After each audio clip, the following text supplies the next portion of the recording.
Welcome back to the iDesign Lab podcast. Today is a tidbit day, but a little bit longer form tidbit day with Scott and I here in the studio to discuss a topic that we are kind of honing in on to in 2026 as a huge component to business. I believe today you do not need to necessarily pick a lane and stay in your lane. Collaboration, meaning our lane is design and construction and now podcasting. And the beauty of opening yourself up to new lanes means you can collaborate with other brands, and that essentially builds your brand. So as we often like to discuss that, we are our own brand, and social media is a huge component to that. As we're exploring new ways to evolve that for our own businesses in-house, we just thought it would be an interesting conversation to broaden everybody's horizons on not necessarily needing to stay in a lane. A trend that's happening with collaborations between multiple different types of brands. Correct. Coming together to build a stronger marketplace for... A stronger marketplace, I think it sets trends. I think it sets color palettes. I think it is a huge insight into where business flows. So let's give a couple of examples of what we mean by collaborations that we're seeing like at market and in almost every industry. So in the interior design industry, visual comfort's that's a big one. A big lighting company has done collaborations with a lot of people, and one in particular, Kelly Wearstler. Right.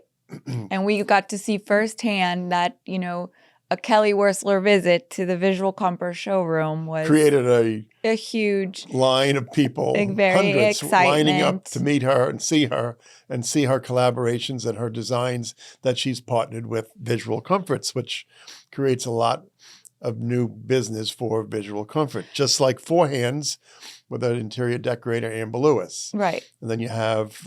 which that was their first collab. So Four Hands wasn't necessarily a company that, used collaboration. So when you see a big company like that diving into this opportunity, you kind of know that there's continuing trends. It's not just the Pottery Barns of the world.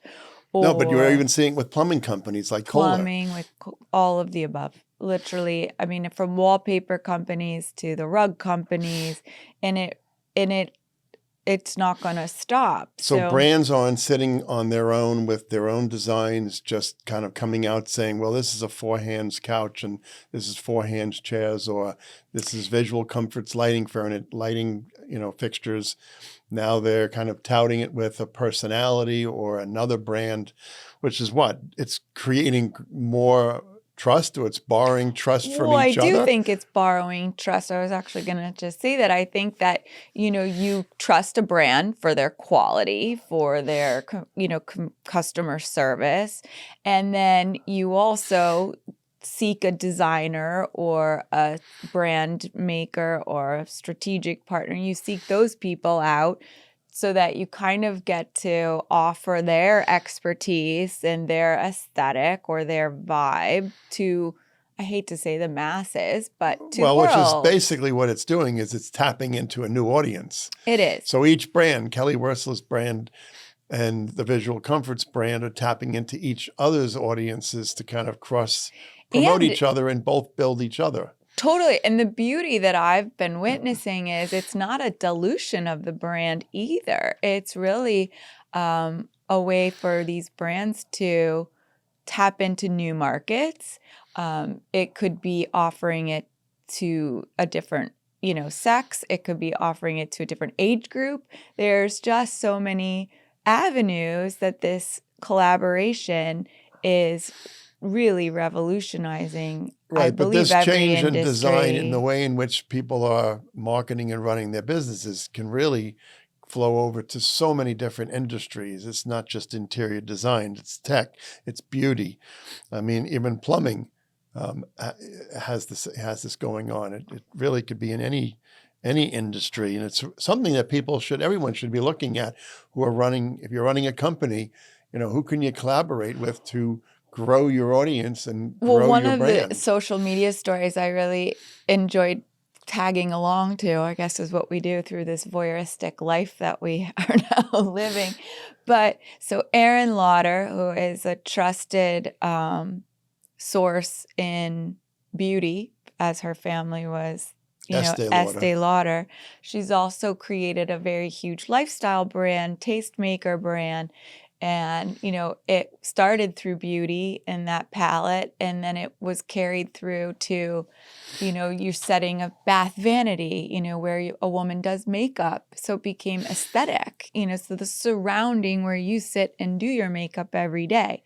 So it became the tray that you set your Estee Lauder perfume on. Like, she actually was able to tap into so many little details, evolving her brand that went to the picture frame on the vanity, the tray that, like I said, you're setting it down to. I recently saw she was behind the scenes at Kohler. I mean, so obviously in our industry, and for me, Kohler is like kind of exciting because of its history and its staying power. And through the years, having opportunities to work on homes that were renovating and have these sneak peeks into history of a design detail, she was actually taking us along as she was now going to collaborate with Kohler. So you have like this huge beauty entrepreneur from this, amazing family dynasty and legacy crossing over,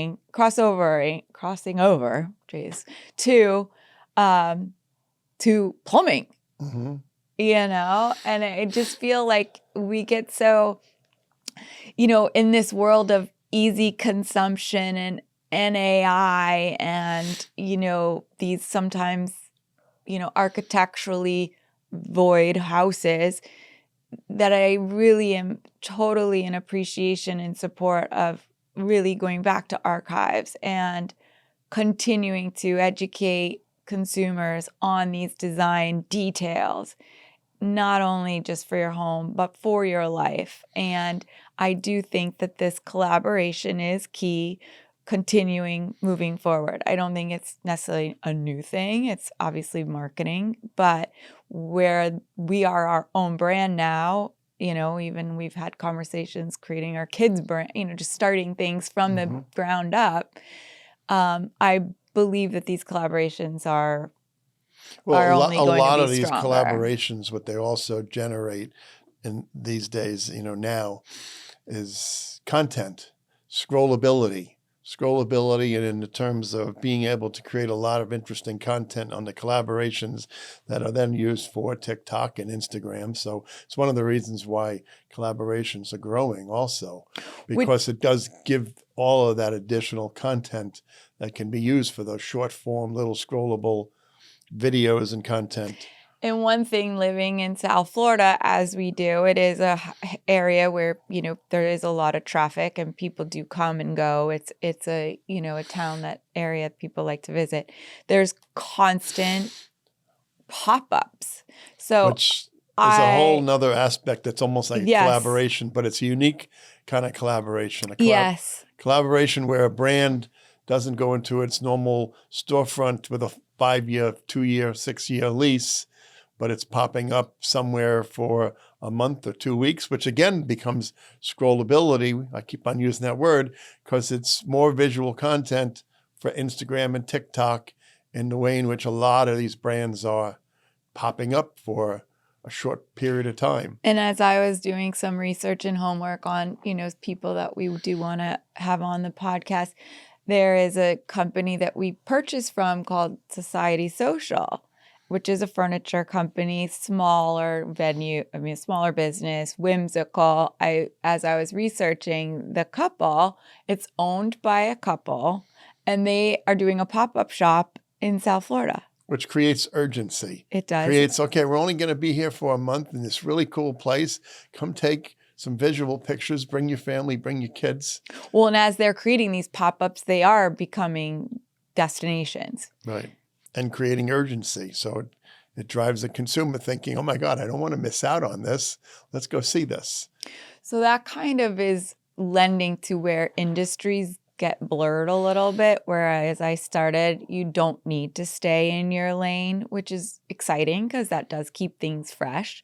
It keeps things evolving. There is growth to have, in this. I feel like sometimes we get a little stunted. At least I feel like when I hear, like, talking to our kids, like, oh, so what are you gonna, like, where do you want to what do you want to study growing, and family business and all those good things. And, you talk about AI, and is AI going to be printing home? Like, are we going to have like homes printed from these mass scale?